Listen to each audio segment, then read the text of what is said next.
And this is, the devil is Mr. Potter from It's a Wonderful Life. The man who's just is become addicted to his own gain, and right at the end of his essay, McCabe, in this passage, it's just wonderful. Talks about how even in the process of overthrowing, the capitalist system, to put something else in place of it, you can continue to love your enemy, and very challenging. I don't think I'm really capable of that, but maybe that's part of the whole. But he says there is a paradox, but no contradiction, in being able, by the grace of God, to love the person you must fight. There is a paradox, but no contradiction, in having an enemy who must be destroyed, and yet who is not in any ultimate sense the enemy, but one for whom Christ also dies. There is a paradox, but no contradiction, in fact, in loving your enemies. And the paradox lies in God, who is not just the future, not just the transcendent towards which we strive, but is Emmanuel, God with us, the future which is already with us, drawing us to himself. And I was just like, damn, dude. That's a mic drop moment. Pretty good stuff, huh? Welcome back to Left Anchor. I'm Alexei the Greek. And I'm Ryan Cooper. Today, we've got a bit of an unusual guest. We're talking to John Thornton Jr. Am I pronouncing that correctly? That's all correct, yeah. Great. And John is a what is the word? A pastor or that's correct. Damn, I'm knocking them out, baby. Set them up, and I'm whacking them out of the park today. I know all the words in the dictionary. But John is a pastor, and unusually a self-identified socialist pastor. And so, maybe you could sort of start us off by telling us, how you got to that place of being an American socialist pastor in the South, and what that's like.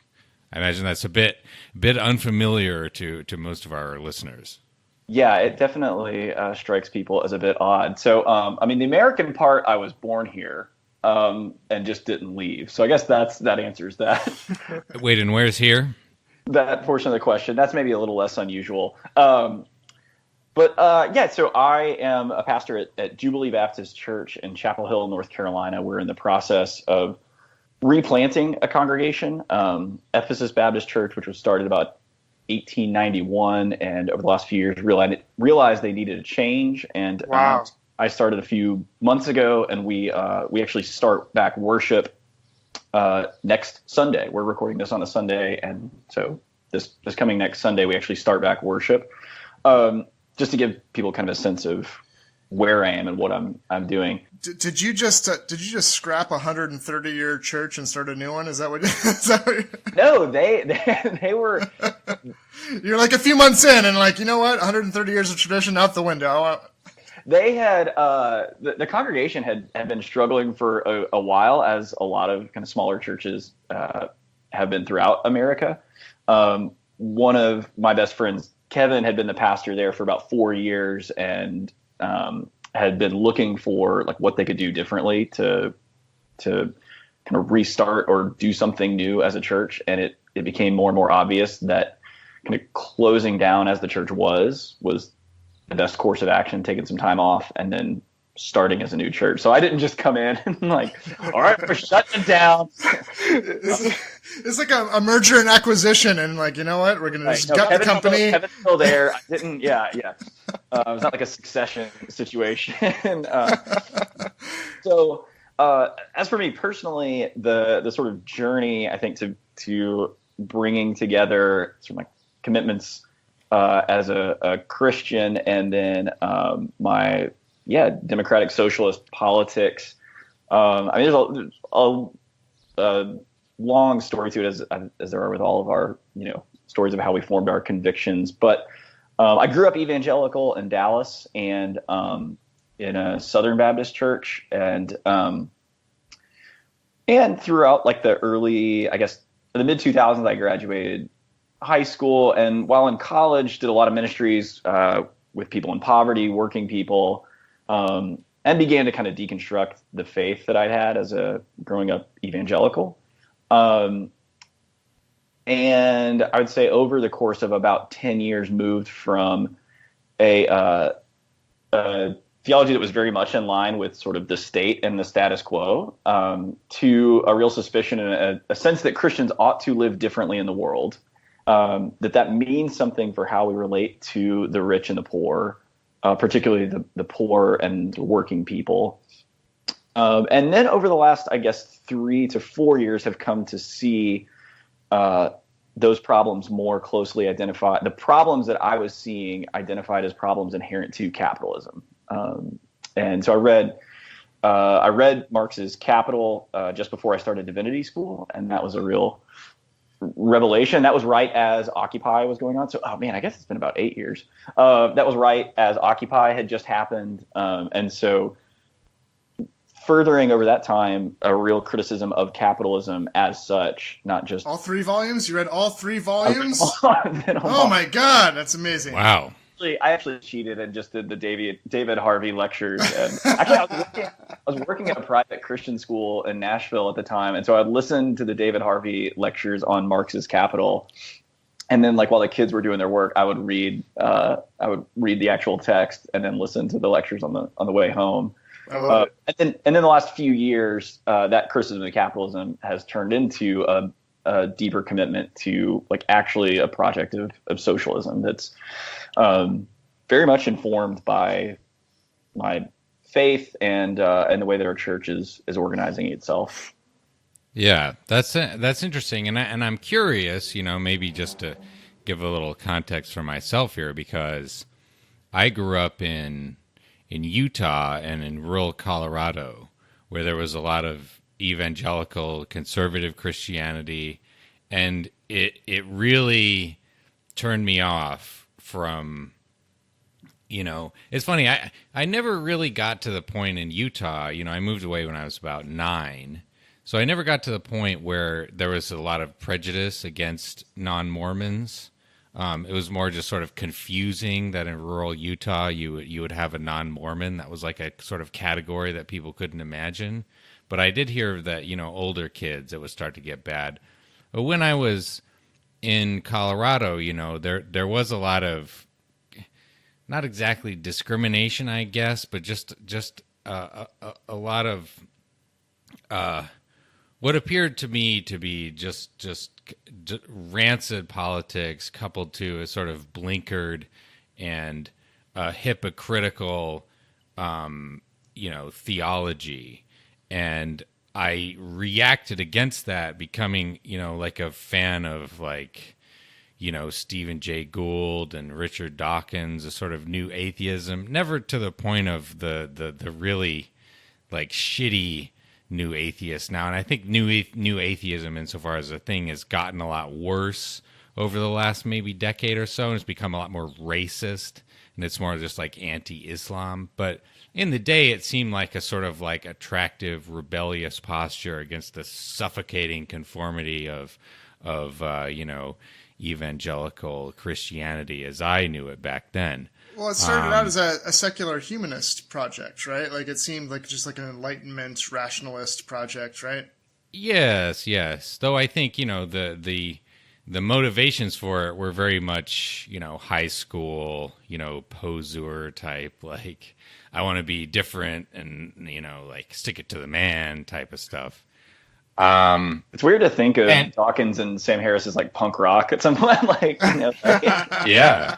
But I totally had friends that dabbled in that, or that got into that, especially in college, because I think it like you said, it helped identify an alternative way of that were upset or angry or just pissed off at the evangelicals they were around. By the way, SLC Punk, great movie.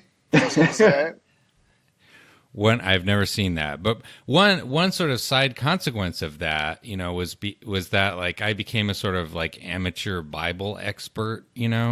I've read the Bible a bunch of times because like I know this stuff better than they do, which was true in a lot of cases. And I'd debate, like, get in arguments with people over, what did Jesus really say about homosexuality and stuff like that.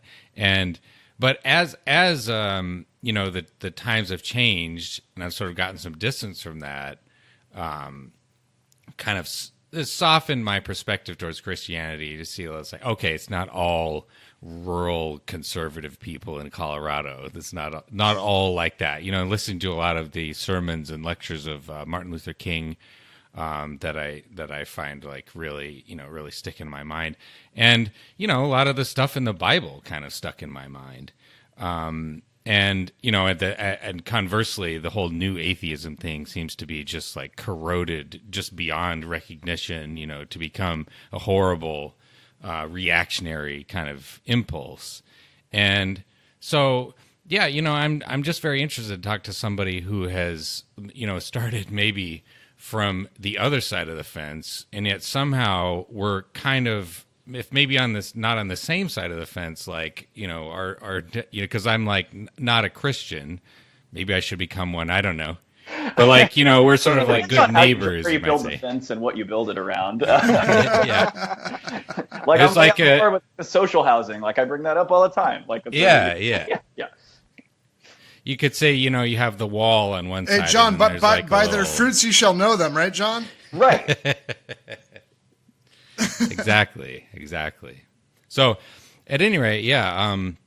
It's just it's very interesting to me to see how people are navigating, these traditions and these sort of moral teachings of Jesus, which despite not believing in any sort of supernatural stuff, I do find incredibly moving. The parable of the sheep and the goats is that's something that like it's just like seared into my brain, and like whether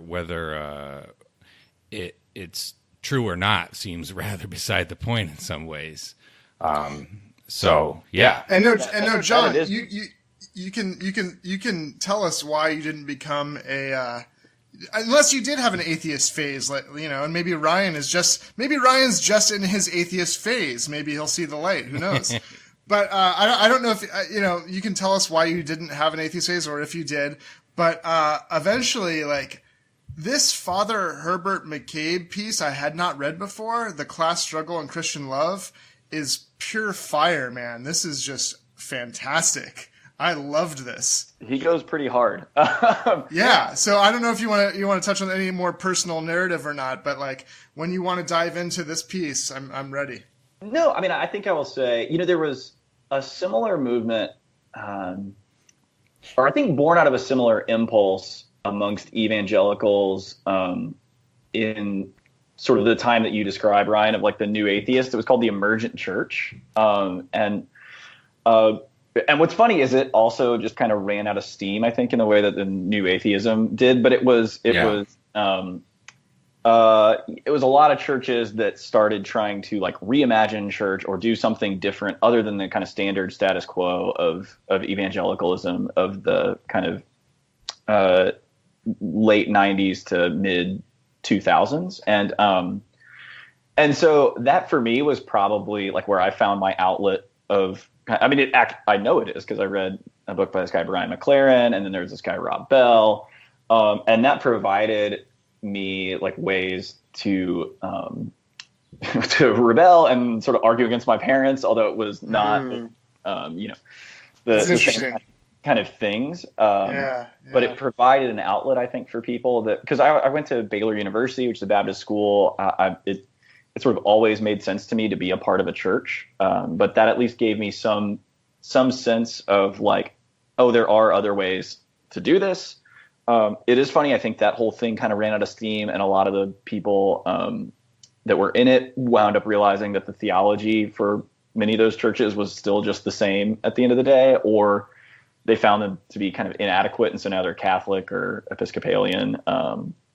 And so there was that. And then as I graduated divinity school, I really wasn't sure if I wanted to be a Christian, less from a theological standpoint or in terms of belief, but just I really couldn't stand the institutionalization of Christianity at my divinity school. I went to Duke Divinity, and the way that, if there is an institution that is, as we kind of get into talking about capitalism, that is subject to like neoliberal capitalism, it's the university. And so to see the way that sort of what I was being taught in the classroom in terms of the distinctiveness of being a Christian with relation to the world, especially when it comes to things like power and capitalism, was being institutionalized. Like all my classmates were taking out debt, and I don't need to go through the sort of litany of horrible things. Well, I think that's a great point. No, John, I think you're making a really essential point. I think probably a vast majority of our listeners are not Christian, but there probably is, from their perspective, a conflation of the institutions that identify as Christian, including those divinity schools at the university, right, with Christianity as such. And of course, it's very easy to see why one would be kind of hateful of or antagonistic to Christianity if you associate Christianity with the institutions that are corrupted by the power and by capitalism, right? Yeah. Yeah, for a long time I thought I was anti-institution as such, but I was just anti-capitalist institution. Those were just the only ones that I had around or at hand to actually criticize. And so the idea of Christianity organizing and institutionalizing or even possessing the capability of doing that, or I should just say Christians, because like Christianity doesn't organize, Christians do. And that's, very good. That's me showing some of my Baptist theology, but that the idea that Christians could actually organize and would institutionalize something that would be different and would provide different ways of being with each other than capitalism. And then I got in a church and realized like a lot of churches aren't actually that. It's not nearly as intense as a university, or that like there is some real potential here. Like people are showing up to talk about the things that they care about the most. They are showing, you worked in 2 churches in the middle of downtown cities in North Carolina. Like people are showing up because they are homeless or poor or very much in need, or something is breaking down in their life, and they think the church should be organized to help them. And that I came to believe that churches could do that. So I do have a sort of aspirational view towards doing that, and that's something I think we're getting to do at Jubilee Baptist in a way that a lot of churches aren't or don't, because of kind of accumulated history and institutional stuff in institutions just tends to build up, and for better or worse. Yeah, and you are doing that, right? Maybe you want to speak for a moment about what you're doing with your church, because as Mitt Romney might say when he says that corporations are people, churches are people, and so you and your people are actually doing some good things. Yeah. So I'll say just a couple of the things that we're planning on doing. We'll see how they go and modify as we get into them. I'd say sort of the 3 biggest ones that are ways that we are responding to the inequalities, not just the inequalities, but the nature of capitalism that sets us against one another, as we'll kind of get into with maybe the McCabe stuff. So we're starting a group called Workers Anonymous, where people can show up and just talk about their jobs. So often when people show up to church and they talk about their jobs, it's about finding your purpose or doing something you're passionate about, or just pretending like you've got it together. And this group is very much, we want to provide space for talking about the ways that they are being oppressed and exploited in their workplace, if they need that. So things like sexual harassment, infrequent scheduling.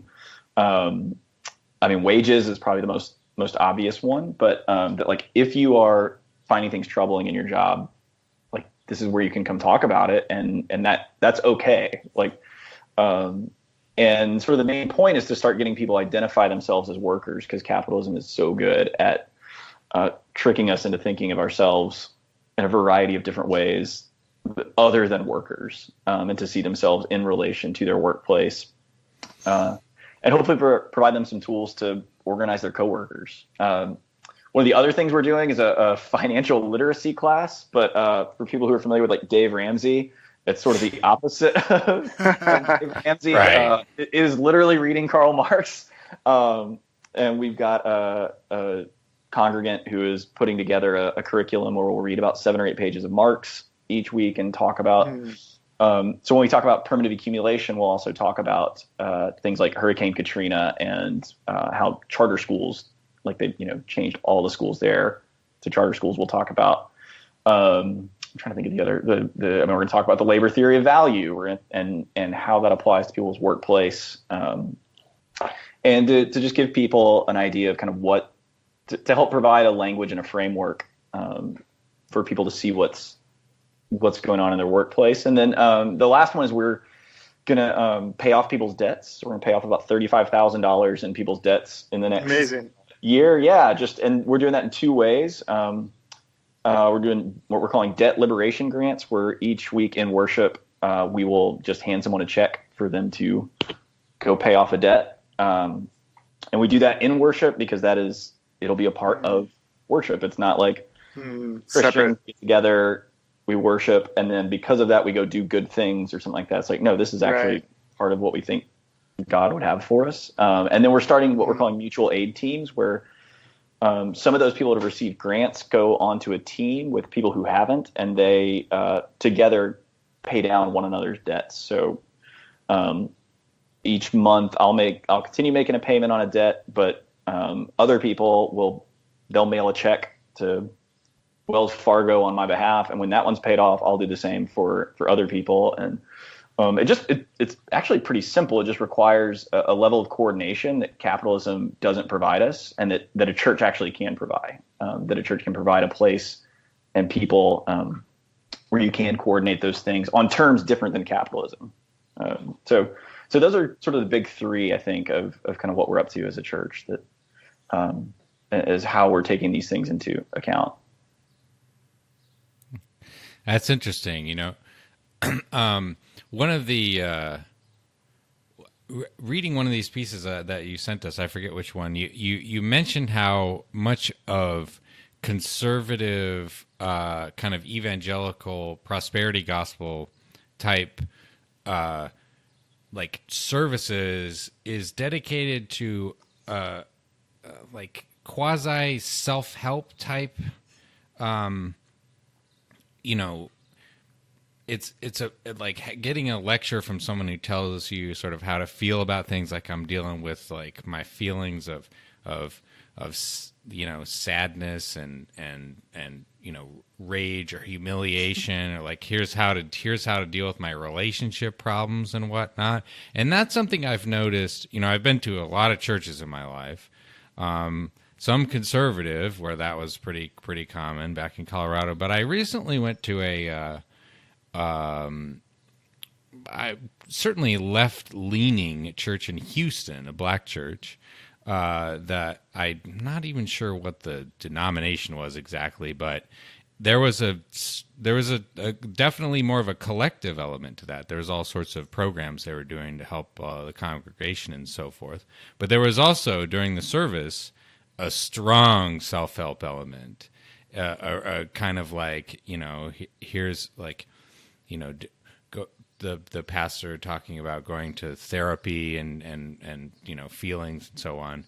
And my sort of observation is that like there's just a whole lot of untreated distress in the country. People are suffering, and one of the services of a church like the whole church institution is to provide some way of dealing with those feelings, like commiserating with others, feeling like you have some sort of a program, even if it doesn't work, to resolve those troubles. And like it seemed to me like that was a big part of what kept people coming back, seeing like a sort of charismatic person talk about like, oh, like here's how I can deal with it. Here's how I can get my life under control. And it seems as if like there's a sort of inherently bourgeois aspect to that, because it's all about individuality and like here's how I can take control of my own life, but also like maybe, you know, you could put a spin on that, which is more collective as well, to say like, you know, here's how we together can like face our problems. So I don't know, like, you certainly have a lot more experience than me at this. So like what, you know, have you seen, you know, that sort of need in your congregation, and like is you try to like serve it in some way? Yeah, I think what you're naming is, I mean, on the most general sense, like life is a struggle.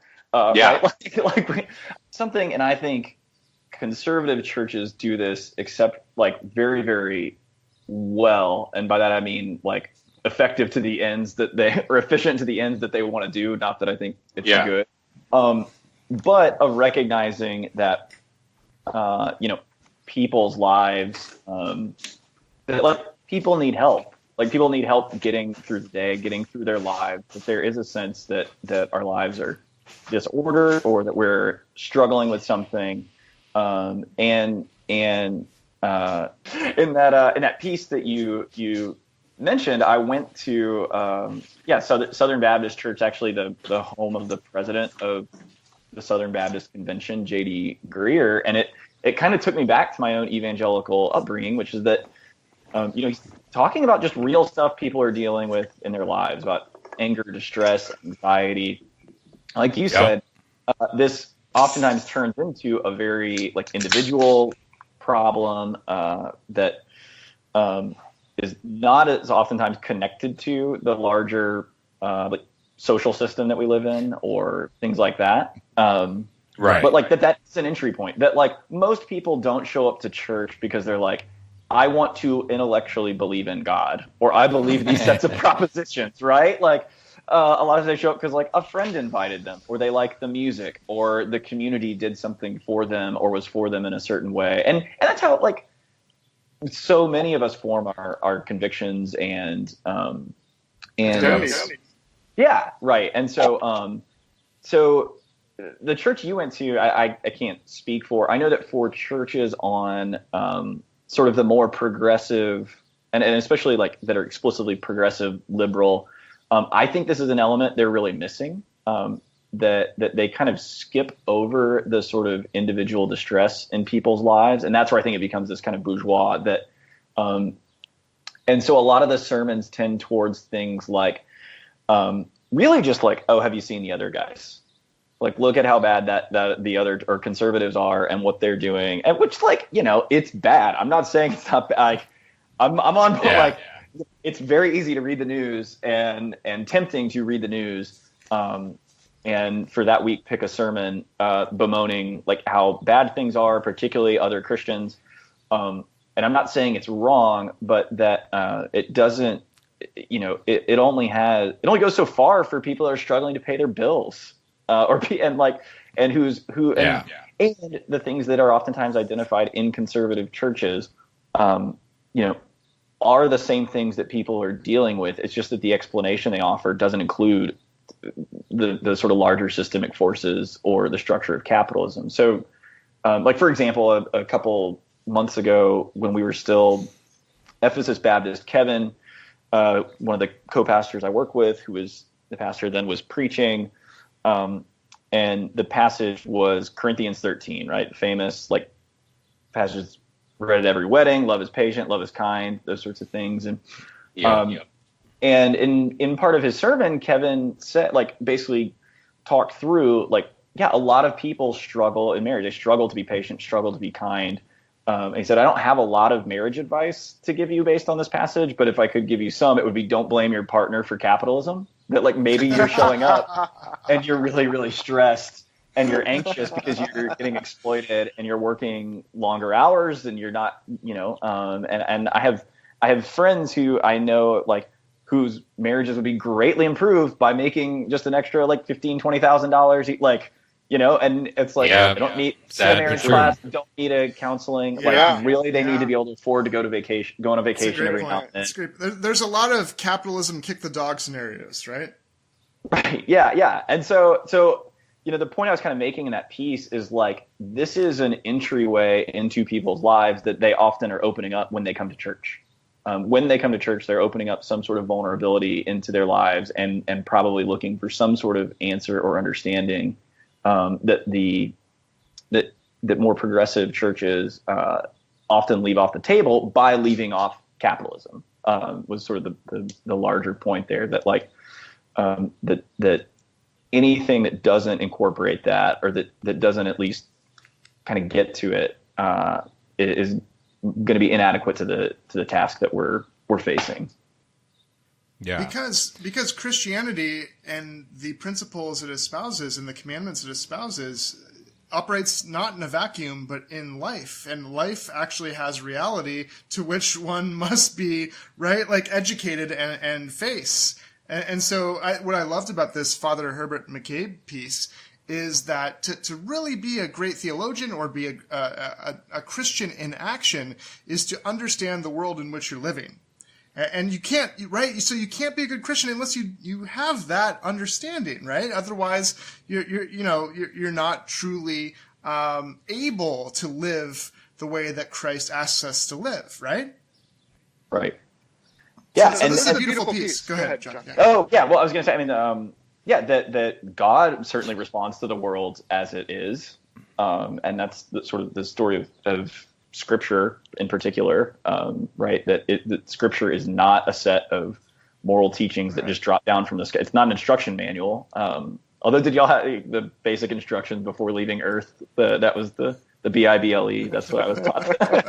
It's like absolutely not that. It's the opposite of that, right? It is God responding to concrete history. Like Marx. God and Marx have a lot in common. Oh, yeah. No, this is Dennis Turner, who we've talked about a little bit, who is a friend of McCabe's, says that even if Christians aren't historical materialists, their God most certainly is. Yeah. That's awesome.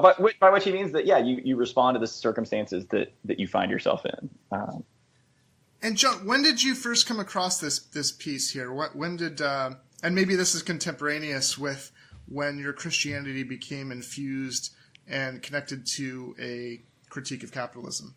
I think it was about 4 or 5 years ago, and it was probably from following Are You Sure Bruv on Twitter, who's this weirdo kind of Catholic lefty, big shout bruv. A very small slice of our audience will really appreciate that shout out. I'm a Bruv follower. Have been for years. I'll let Bruv know. So I remember maybe Bruv posting excerpts of it, and I couldn't find it online anywhere. So I had a continuing education budget at the church I worked at, so I just immediately bought the book it was in and then scanned it.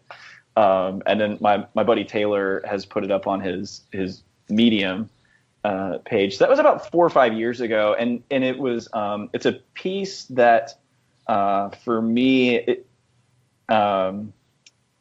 I don't want to say that I necessarily learned anything from it, but it was like someone putting something so concisely that had just been sort of vague thoughts for me, or sort of disconnected things.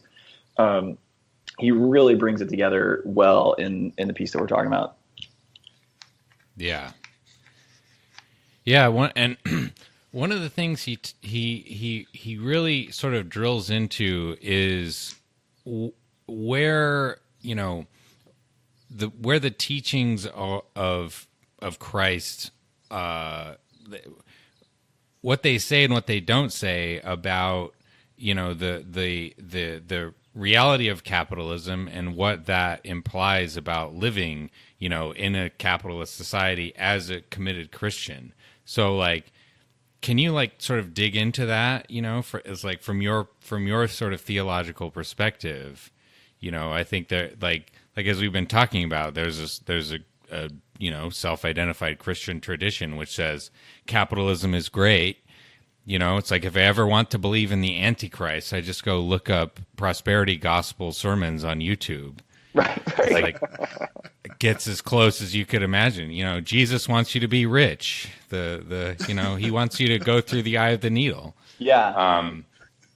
But I think there's two things about this that I found so insightful. And the first is, before getting to your question of on what grounds is capitalism incompatible with Christianity, is I think he does a great job. I don't know if y'all thought this of really explaining what the class struggle is. Its inherent nature to capitalism, and because I think that's something a lot of people skip over. And he mentioned, I mean, he says it. This is an oversimplified version of this, though. It's pretty good. It's really good. No. To our atheist listeners, you should still read this. It's got several pages of like the most beautifully distilled analysis of capitalism that you'll see anywhere. Yeah, I mean, I think that there's a paragraph, if people are looking it up, that starts off first of all, and that's where he gets into the what the class struggle is and what it is not. That is not necessarily a distinction between rich and poor, though that oftentimes is the consequence of the relationship of classes. But that in capitalism, that the fundamental relationship that makes capitalism is that between owners and workers, and the people who own the means of production. And not only do they own them, but they're able to take the value back from that and pay out in wages to workers. And I get all of the temptations of like class reductionism and things like that, but I also do think that's a fundamentally important thing to keep in mind, is that there are these distinct classes in the process of capitalism. And so, yeah, I think he really names it. Again, he makes sure to mention this is oversimplified, but I think he names it quite well what's going on. And like, there's nothing inherently wrong between rich and like having rich. Well, that's interesting, right? That's what I found that super interesting. So let's get to that. So a few choice quotes, right? So on my page 7, that paragraph you just mentioned that starts first of all, it is not differences of wealth that cause class differences, but class differences that cause differences of wealth, right? And then he goes down and he talks about the employer is not simply anyone who makes overall decisions about what work shall be done and how. He's the one who takes the surplus wealth created by the worker and uses it, in his own interests, of course, as capital. Capitalism is just the system in which capital is accumulated for investment in their own interests by a group of people who own the means of production and employ large numbers of people who do not own the means of production, but produce both the wealth which they receive back in wages and the surplus wealth which is used for investment by the owners. Just a great, simple, clear definition, right? It took Marx like 85 pages to say that. Yeah. One of the things that I think is very, very helpful about this is naming capitalism as a matter of capital and ownership and investment and not markets. So like anytime, I mean, you see this a lot right now as we're, talking about the Democratic debates, or like as the Democratic primary is going on. Often the guys will distance themselves from Sanders as the explicit socialist and say, I'm a capitalist, I believe in markets. And my response to that is always just, why is it not called marketism? Right. Yeah. Have you heard of market socialism, which is like a whole thing? Generally, like, why is it called capitalism? Like, what is it's in the name. It's obviously there's something about capital that is different. It's not. It's kind of like, how Shakespeare said nothing is good or bad, but thinking makes it so. It's like markets are not good or bad, but how you use them makes it so, right? Right. Yeah. And so, I just think that's a really important distinction, and it's something you see a lot with Christians and like particularly progressive Christians. Is this failure, like they want to address the problems, like you just said, the problems created by capitalism without getting at the cause of it. And so I'd say a lot of like liberal progressive Christians at the moment are addressing differences of wealth that are in fact caused by class differences that lay at the heart of it. And I just think that's a really, really important thing to get at from like a practical strategic standpoint. And it lies at the heart of his criticism of capitalism, that there are these two classes that are antagonistic towards each other, and that's just the nature of what capitalism is. There is. I will raise one quibble He says that there's from the standpoint of the working class and capitalism and so on, there's really no difference between a privately owned coal mine and a state-owned coal mine. And I think that is not necessarily the case.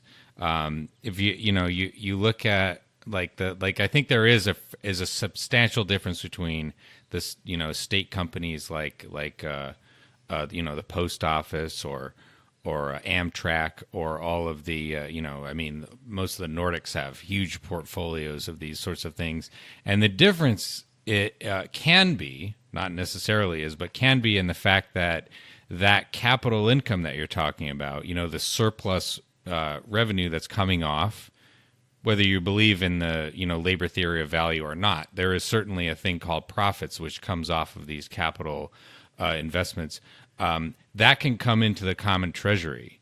And then you could say okay, now we no longer need this tax revenue, or, we're going to return it to the population in the form of a social dividend or something like that, as in the social wealth fund proposals. So, not necessarily the case that state-owned enterprises are automatically good. There are certainly some bad ones, but I think that they are different in a way that McCabe hadn't read People's Policy Project. No, and I myself supplement a lot of what he's saying with that and the things like the Social Wealth Fund and the Family Fund Pack, and Matt Brunig's been I was reading him probably about the same time that I was reading Capital and going into divinity school, and so he had a bunch of post-it when he was posting 5 times a week at Demos that helped clarify a lot of this for me in terms of poverty and ownership and things like that. But yeah, I think that's a really good, helpful point, that how you transfer the ownership to people democratically, there is a way for the state. There's at least an idea that there's a way for the state to be involved. To be fair, Ryan, to McCabe, right? He does talk about fascism, which he says is the combination of capitalist economics with feudal politics, and that often includes the state being heavily involved, right? So I think he's not saying, right? He's not saying it's bad for the state to be involved. I think what he's saying is it doesn't matter if the state's involved unless it's helping the working class organize the means of productions and actually, right? So he's not, against the state. He just wants to say it's necessary but not sufficient at times, right? Yeah. Sure, yeah. Yeah, I think you could read it that way. I'm just a big post office fan. That's I like the post office. I'm definitely that's where I would have some criticism of him, or just that's the direction I would choose to go as well. It's a quibble. Yeah. No, but let's get to this antagonism, because I think this is the really interesting point, which is that it's not that Christianity is per se against, or that wants people without wealth to have wealth, because that would be a little bit weird, right? Insofar as Christianity is all about not having, material wealth isn't what gets you to heaven, isn't what saves your soul, and so forth. So it's not that. Just the opposite, actually. Right, exactly. So, which has been rhetorically dangerous and reactionary, indeed, right? Because there will always be poor among us, okay? And so there's all these parts of Scripture that can justify the use of power by the capitalists and the state, right? And this is a great part that McCabe points to. But what he's saying is what is endemic to capitalism is class struggle. And that means that capitalism is inherently antagonistic, and therefore Christians must be against something that is inherently waging war of brothers and sisters in Christ against one another, right? And we are called to love. Go ahead. Yeah. Well, I think you would say just people in general. I don't think you would limit it. That just the problem is that it sets Christians against one another, but that it sets. Yeah. Well, I would say wouldn't McCabe and wouldn't Jesus say we're all brothers and sisters in Christ, whether or not someone identifies as Christian? Everyone, right? Wouldn't you say? Not yet. I think. No, but it's. The point is, of course, everyone should love one another, right? That's the destiny towards which we're. That as created human beings, our destiny is to live in a sort of unity of love with one another that is seen in Christ. And so capitalism is in just intrinsically against that, because it pits, right? It makes a war inherently in terms of how it forces people to engage in this class struggle, right? Yeah, totally. And that, like, there is one particular group that is very, very powerful and exercising that power over people via their ownership, and another group that is subject to that, and that it is, as he said, inherent to the process. Like the nature of capitalism is to divide people up into classes around capital, like around the investment and the means of production, and to put them in a struggle because the interests of the capitalist are opposed to the interest of the worker, and they are constantly going back and forth on that. And I just think, I mean, that is like, as far as Christian, language or opposition to capitalism, that's to me as good as it gets, or better than I think most. A lot of times, you get Christian opposition to capitalism. I mean, one, because it's pretty visceral, right? Like we were talking about with people's like actual needs. Like it gets at that, right? Like the owner of Walmart is living in some sort of war with all the workers of Walmart, and that's just because of how capitalism is structured. And so that's just like a really shitty way to live together. Even though and also, I would add not only the workers of Walmart, but all of the non-workers in the country, which is like half the population. The employment rate in the country for all people is only about half, maybe a little more, maybe a little less. And all of those people, they get nothing from capitalism, and this is, as you point out in another piece that you sent us, this is the main cause of poverty in the country. There's all these categories of people who can't work, children, students, disabled people, unemployed people, elderly, people who are caring for somebody else. That's like the super majority of impoverished people. And, the interest of the capitalist is to just exploit the working class on the one hand, and on the other hand, protect their income from taxation and redistribution to the workers and to all the other people who need income to live, so that they can live in wretched opulence. And everyone else, fuck them. It's not my problem. Right. Well, and that the system, I think one step further, even if they don't say, fuck them, that's not my problem, the system is designed to where they have to keep reinvesting what they make to make more. Because if they don't, they could then, like, the competition is set up. So, like, even if they want to be altruistic, the way the system is designed, it structures their response. And so on the one hand, they're exploiting the workers. On the other hand, they, and a lot of this, I mean, I think McCabe would agree, and I would agree, is that, like, we are not these sort of free-floating individuals. So capitalists, that they learn to be greedy within a system that tells them this is how this works. And so even if they go into it without wanting to be greedy, the way the system works brings them into habits and practices and ideologies and understandings that makes them that way.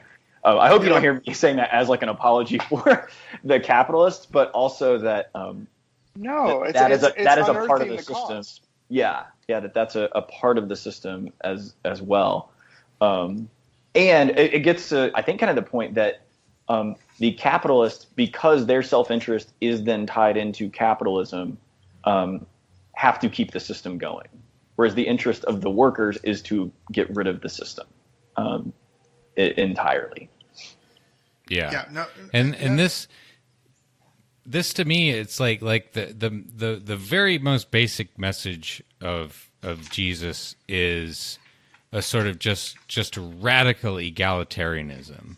The parable of the sheep and the goats. I think it strikes me so emotionally, because he says, inasmuch as you have done it unto the least of these, my brethren, you have done it unto me. So it's not just like Jesus says, not just that it's wrong. It's bad to treat the poor, the people in prison, the hungry, the immigrant badly, but that insofar as you treat those people well or badly, you're doing it to God himself. And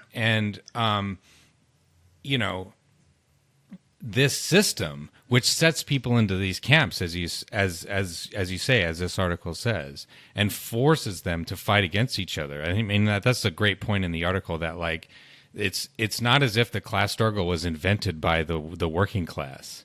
It's there, and there is no option but to just pick one side or the other. I mean, this is what Bernie tweeted about this. He says, as long as there's going to be a class war, the working class might as well win it. This is literally what Bernie just tweeted about.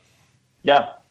No, I loved it. And no, that's totally right. And I mean, no, Ryan, to your point, the radical equality is also the potential for radical equality with God, that God and God himself. And I was reading some other pieces from the book from which this comes, and I can't do McCabe's argument justice, but it actually makes for a really interesting kind of companion to this, that God being love and God being wholly distinct from humanity means that God loving humanity as an equal seems impossible.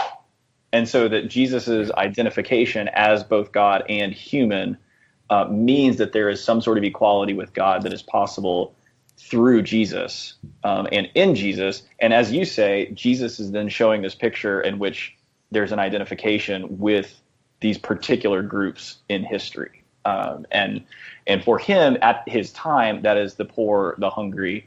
I think McCabe is really good in saying Jesus was not a socialist because historically that would be no such thing. Yeah, that was anachronistic, right? Yeah, and it would be to remove Jesus from Jesus's historical. It would be to pull Jesus out of history in a way that wouldn't quite work. But I think that's totally right, and I think that is. And again, that equality is not on the level of everyone having everything, but for him in a much deeper way, a unity and a communion that material inequality. One makes very difficult, but the actual relationship of antagonism, that is what is opposed to Christianity.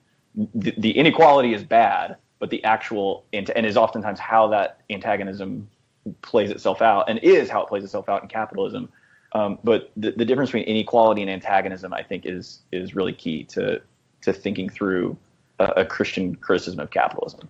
And McCabe goes farther, right? Because not just is Jesus historical, he's also in a way trans-historical theologically. Like Christ is risen, Christ is always, right? So like there is this call from McCabe to say that as a Christian, right, because there is this class struggle, you are called to win it. So like the only way to end class war is to win the class war, and Jesus wants you to do what you need to do, baby. Right? And that might mean some subversive shit. That might mean even some violence. Right? Like literally, Jesus might want you to do violence. Like it's not the best option, but you might have to do it. Yes.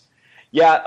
Well, hang on. There's one sentence I wanted to make sure to read, because it is like everything that we've talked about up to this point that I think, and I think is so incredibly helpful for particularly Christians that want to levy a criticism against capitalism. And he writes, Christianity is deeply subversive of capitalism precisely because it announces the improbable possibility that people might live together without war, neither by domination nor by antagonism, but by unity and love. Beautiful. Beautiful. I think that's incredibly helpful because it sidesteps so much of the just bullshit that goes on around capitalism. I mean, I mentioned the marketism piece. Right. I don't know if y'all saw, I think yesterday, the Reverend William Barber was giving a speech to the Democrats a day or two ago, and identified, like, basically said, if they're going to call peace and justice and caring for one another socialism, then let's just call it socialism, and that's in the Bible. And that's like kind of fine as far as it goes. But then the criticism becomes, well, the government shouldn't do X, Y, and Z. And this is also one of the problems of trying to identify the antagonism to capitalism with the Democratic Party.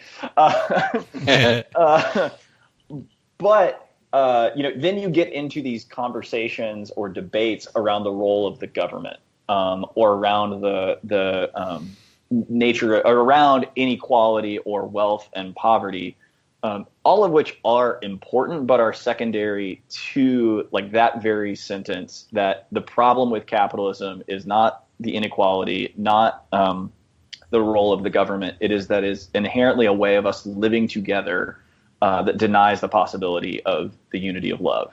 And like, I don't know how a conservative would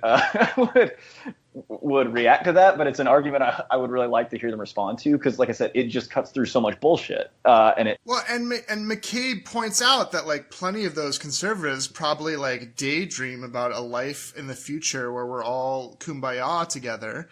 But the problem is that Christian is called to figure out what that path would entail, and that specifically means the path would entail overthrowing capitalism, right? If you think about it. Yeah, as it is here and now. Yeah. And and the thing I especially like about, or this may be especially interesting about this, is like at the end of his essay, he talks about how to say, overthrowing capitalism, whatever, like replacing the social system with something which is much more radically egalitarian is, mainly kind of in the interests of the bottom, the dregs of society, the poor people and whatnot. But it's also in the interest of the top, the people oppressor, who have been poisoned by the system as it exists now, and who have denied their fellow feeling with all of their other humans, their fellow citizens, or their the other members of the community, and have been in a sense kind of tricked into exploiting people for their own benefit. And overthrowing capitalism is a way to love your neighbor as yourself and love your enemy as yourself. Yeah. And he said, I think about like the souls of rich people that are perpetuating a system that will one day like leave the place, the earth uninhabitable for their children. Right. Yeah. Like there is something deeply gross about that. And that is contrary to, what he says, sort of the unity and love that we ought to have for one another. I like the perversion of soul that entails. Like how far you would have to be from, actually loving someone to do that. Yeah. And this is, the devil is Mr. Potter from It's a Wonderful Life, the man who's just, is become addicted to his own gain. And right at the end of his essay, McCabe, in this passage, it's just wonderful, talks about how even in the process of overthrowing, the capitalist system, to put something else in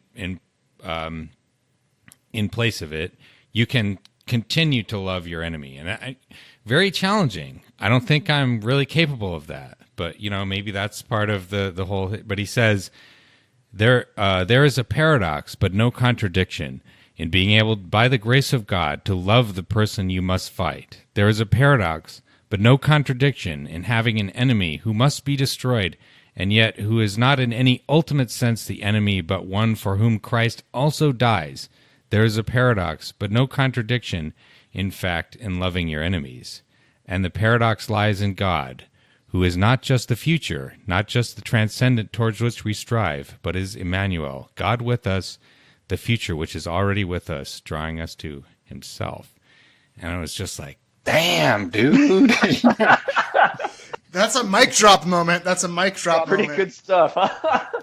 Well, and we haven't really touched on it. I don't know if we need to, or want to, but that is in the context of him talking about the possible violence that class struggle might entail for people. That there are potentially times and places where violence is justified. He does class war. A beautiful job. No, John, he does a beautiful job of calling out.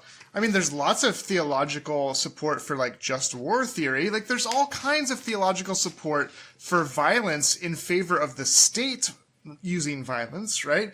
And so he basically says that, yeah, there's nothing incompatible with love or with the calling of Christianity to do violence. Like it's unfortunate. It's not ideal, right? It's not like the epitome of Christ's love, but sometimes it is neither incompatible with what love requires. And I think at some point he basically says that the only violence that is just is the violence that leads to the class struggle winning the class war, something like that. Right. Yeah, he's just got this great line about just war theory, and that like basically just war theory seems to me to make perfect sense. My only quarrel is the way that justice has so often turned out to coincide with the interests of the rich. Yeah. He writes that the only just war is the class war, the struggle of the working class against their exploiters. No war is just, except insofar as it is part of this struggle. Yeah, I don't know about that. I mean, I think he's probably right. I don't know what that entails, and I'm probably too much of a coward to engage in it. Though, as he points out, like that's really not a choice oftentimes, and that there is a violence going on all the time, and so it's not like the working class just decides to start it one day. Like it's part of what's already going on within this antagonism that. And legality and illegality sometimes is just, I mean, he clearly says sometimes the state just calls things illegal, which help them in the class war. And this goes right into our previous discussion about crime. And crime is simply what is defined by the state as illegal, which is often things that help the state suppress protest and change, right? Right. Yeah. Well, yeah. For example, Bernie's new union platform would legalize sympathy strikes, which are currently illegal. That is to say, when there's a strike from one company and you have a strike in another company that's just solely dedicated to support the other one, that is currently against the law. Bernie would re-legalize that. It's like, at what point do we want to say violating the law is always wrong? Like clearly you need to, as Martin Luther King would have said, like sometimes you have to you have to use your common sense and your moral sense to decide, if violating the law is necessary. But I also, important clarification here, he talks about how, there are a lot of revolutionaries who are sort of like drunk on their own rhetoric, and they have a, maybe just like ends justify the means sort of perspective. But the fact is, in even like sort of democratic countries like the United States, clearly the best way forward is a pacifist, or quasi-pacifist sort of, democratic, egalitarian, nonviolent approach to politics. For the obvious reason that if you don't do that, then you're fighting the army, and the army is probably going to kick your ass. And that's a kind of, so long as you have some kind of freedom of speech, freedom of assembly, even a sort of like really rancid democracy, but where it is possible for the bad guys to lose, like you should take advantage of that, because that is a much easier place to win as opposed to fighting the drones and the nuclear weapons or whatever. Yeah, and I think there's a bunch of ways. I always joke that I try to keep, like, in both my Twitter feed and like my friendships, people that are significantly farther to the left of me, even as I being, probably the furthest left Baptist pastor. And so, I can certainly see the variety of criticisms that there would be to that, this is actually just a trap. It's a way of limiting what you can actually do. And I just don't know. I mean, it seems to me like there's a variety of ways to win that are very heavily dependent on the situation that you find yourself in, and what the advantages and disadvantages of violence would be. As you were talking though about the sympathy strikes, I was now thinking that like me and the other co-pastors should go on a sympathy strike. Oh yeah, do workers, and just to show the. I don't know how I think our congregation would go for. I don't know what that would. We just wouldn't preach or something like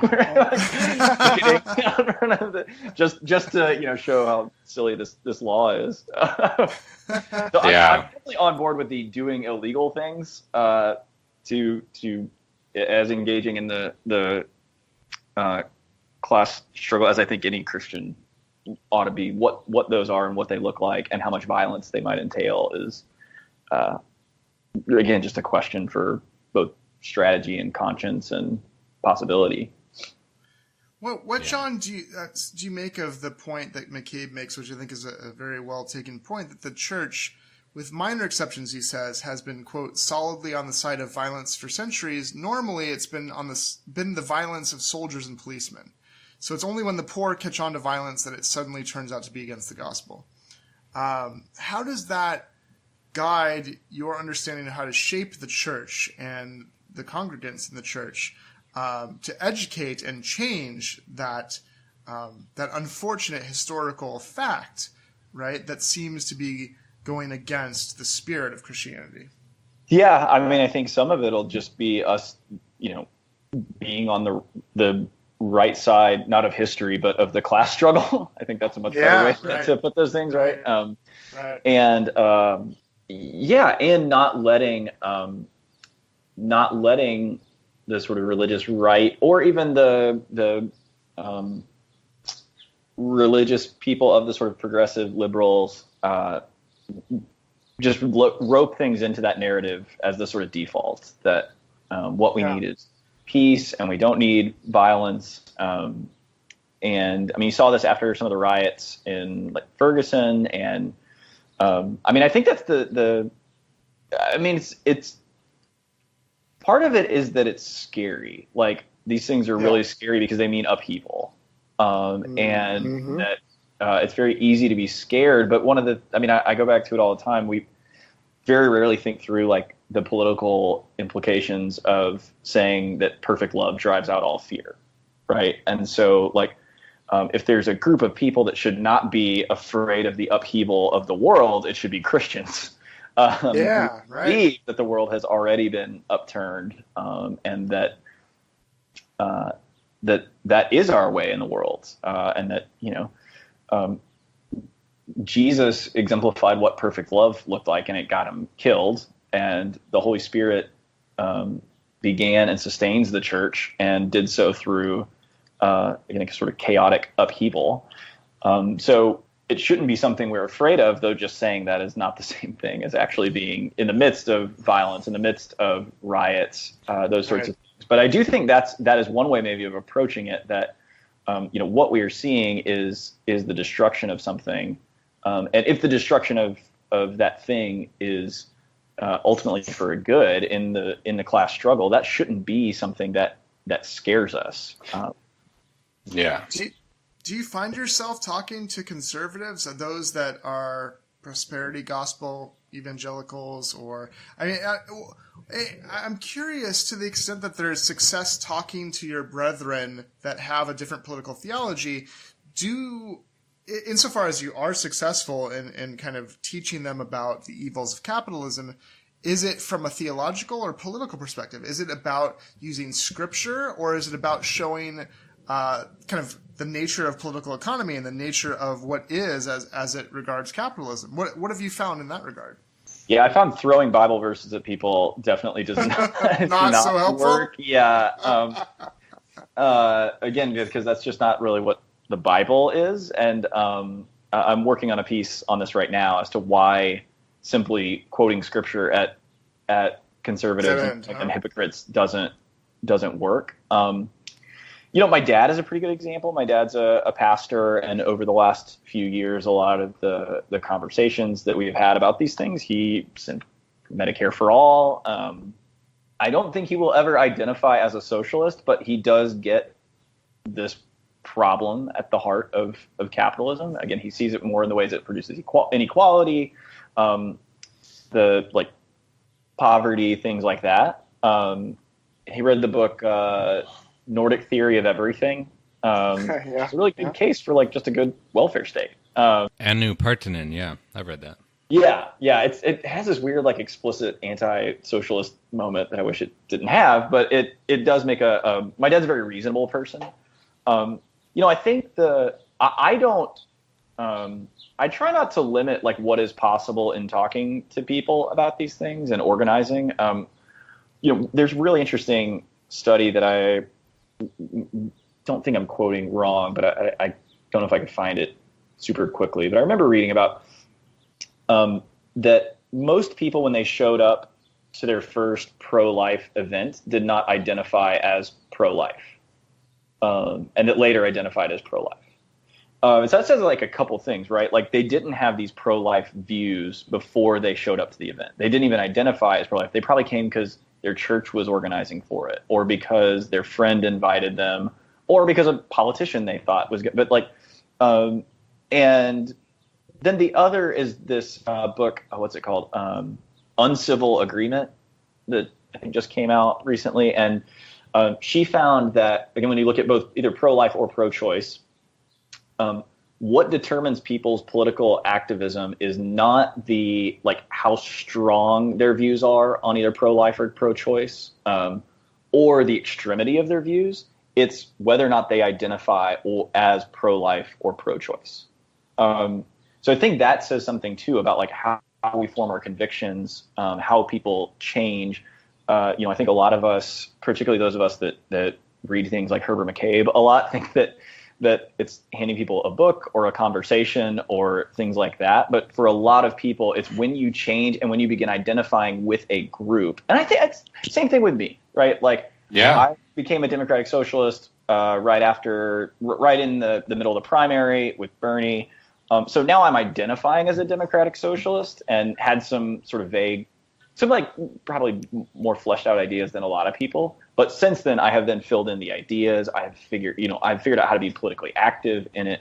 But there's a process of identification and joining a group that I think a lot of liberals and progressives leave off the table. And it's part of what we're trying to do at the church, right? Like, we're not saying you have to come here.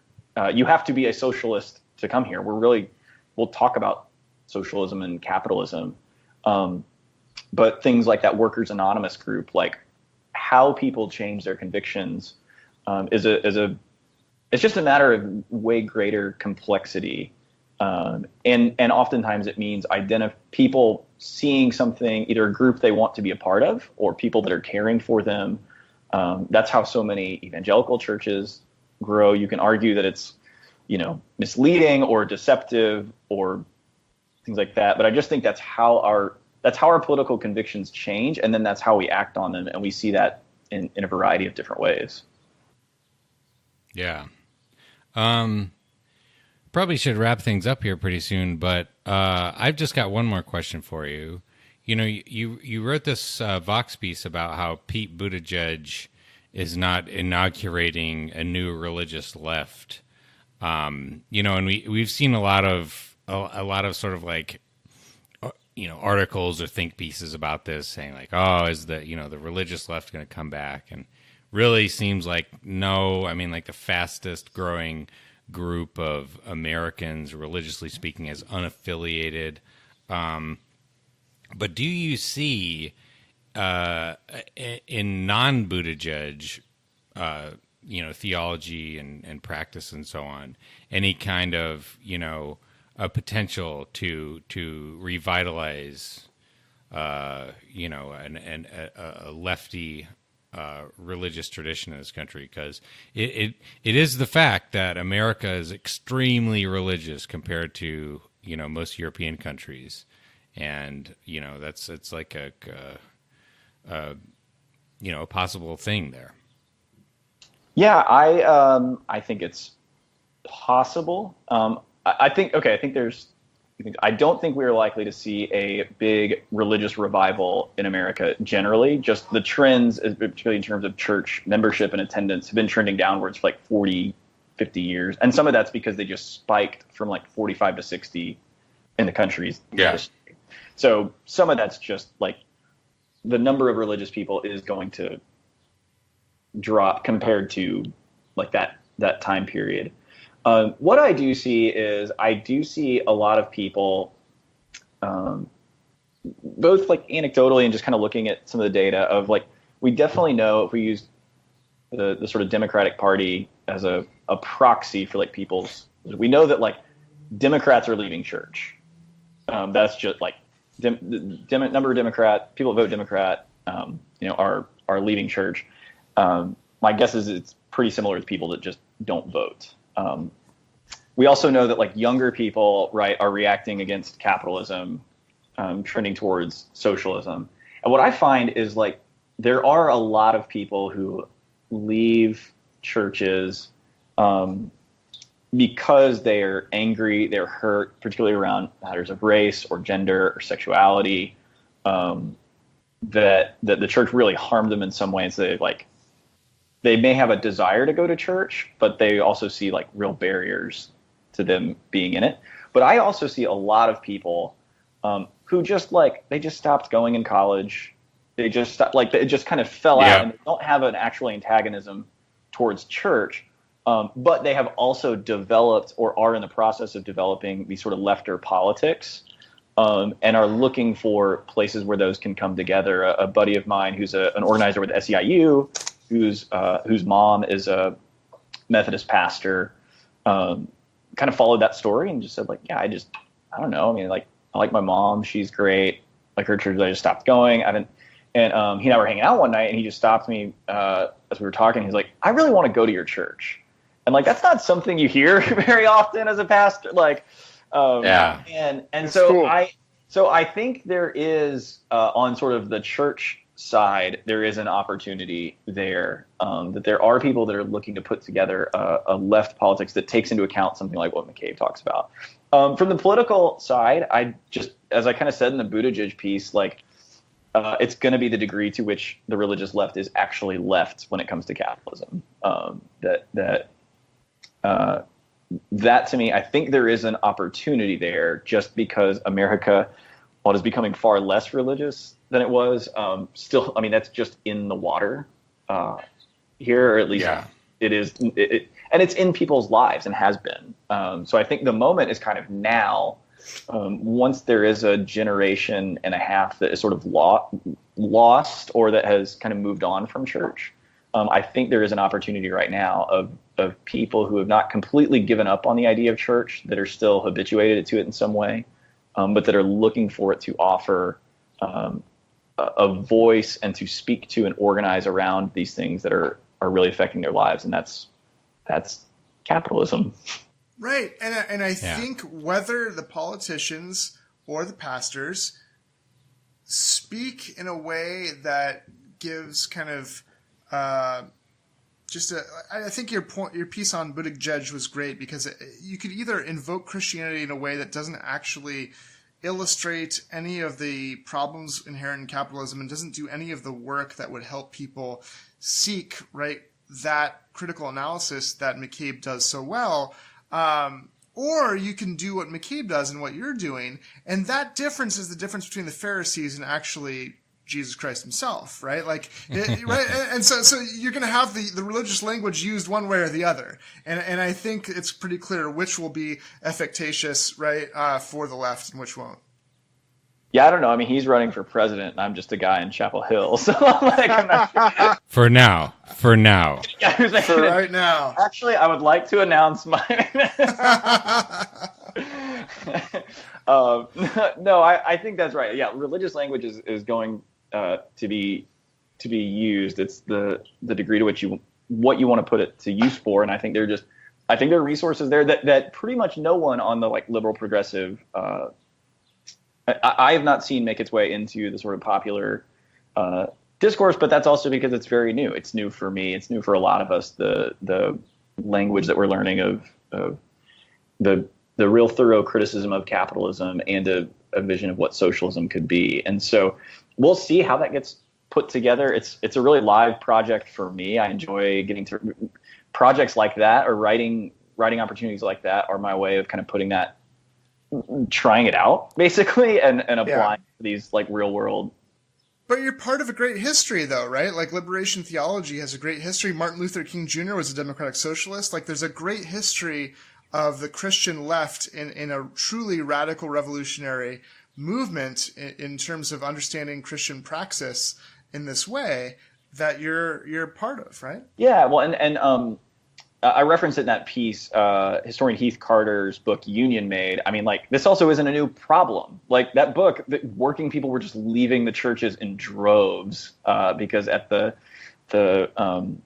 height of the Gilded Age, it was very obvious which side the churches were on. They were either taking the side of the capitalists who were enriching them and building these big cathedrals, or they were trying their best to stay neutral and kind of keep the peace, which, you know, McCabe addresses. It's like, no, you're on the side of the capitalists at that point. Yeah. So I guess, you know, all the way back to your point, Ryan, like, I see a lot of people that are just like working people are leaving the church, or are leaving churches, and that provides an opportunity to rethink what we've been doing. And a lot of this is like, just born out of like me and the pastors that I work with and our sort of core group of congregants right now, just going like, well, what if we're not that weird? Like, what if there are actually people out there that are wondering about the same kind of questions that we have about how all this fits together, and that can see a potential for something in a communal life of a church that we don't find anywhere else. And I mean, I think it also, I'm just like, I don't know what else I would do.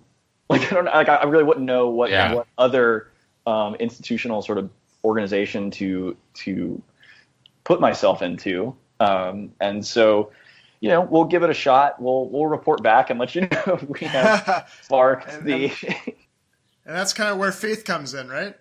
Oh yeah, it'll work or it won't. That's the way I like to put it. Yeah. Yeah, but you know, I as I've gotten older, you know, I used to see, oh look, you know, people leaving, the country's becoming less Christian. That's a good thing, but you know, insofar as it's like less reactionary evangelical stuff, maybe so. But I also think, you know, there's a lot of very promising traditions there. You know, you listen to the sermons of MLK. You know, just like the Lincoln's second inaugural, you know, about the you know, the justice of the violence of the Civil War. It very ties into the McCabe article, actually. You know, the judgments of the Lord are true and righteous altogether. Even if every drop of blood drawn with the lash shall be paid with another drawn by the sword. Amazing how it sticks in your head. That's promising, you know, and one hopes that. Well, yeah, I think that's been helpful for me, is discovering, like, or someone. I mean, Terry Eagleton's not that far back in history, but like discovering there is a tradition, and there are just people that have dealt with this, even you know, if were the people that I was taught in Sunday school or the typical kind of church. But you're changing that. You're changing what's taught in Sunday school, baby. And good on you for that. Right. And we're still going to do the Bible, but we'll do some other stuff too, yeah. It's not about the Bible. It's about how the Bible interacts with our understanding of the world, and God bless you for showing the evils of capitalism are integral to that. That's right. Well, thank you, John. Thank you for joining us. I hope you come back again. We want to hear more about all the debt relief you're doing for your parishioners and all the activism and all the beautiful theological work you're doing that incorporates all these important understandings that will hopefully one day lead to a revolution that overthrows capitalism and that lets us live in unity of love with one another. Thanks for having me on, guys. It's been a lot of fun. Yeah. Talk to you again soon. Cool. Adios. Last but not least, we have a friendly reminder that we have a Patreon. You can support the show with $5 a month and get an extra episode every week. We really appreciate the support, and it helps us keep this going.